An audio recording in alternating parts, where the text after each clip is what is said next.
निम्नलिखित में से असत्य कथन का चयन करना है। आपको क्या करना है, आपको असत्य कथन का चयन करना है।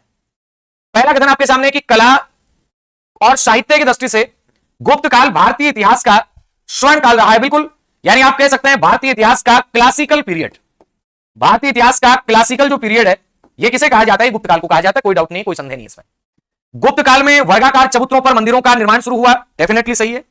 गुप्त काल में मंदिर निर्माण में छोटी ईंटों और पत्थरों का प्रयोग हुआ, लेकिन अधिकांश मंदिर पत्थर से ही बनाए गए।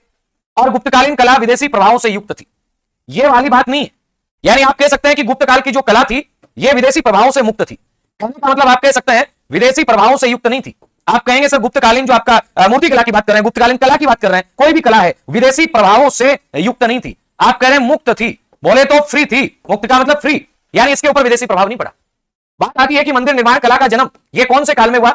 आप कहेंगे मंदिर निर्माण कला जो है, मंदिर निर्माण कला का जन्म यह कौन से काल में होता है? आपका उत्तर बनेगा मंदिर निर्माण कला का जन्म यह गुप्त काल में ही तो होता है। यानी आप गुप्त काल की बात कर रहे हैं कि मंदिर निर्माण कला का जन्म कौन से काल में हुआ? आपका उत्तर बनेगा गुप्त काल में हुआ। ठीक बात है।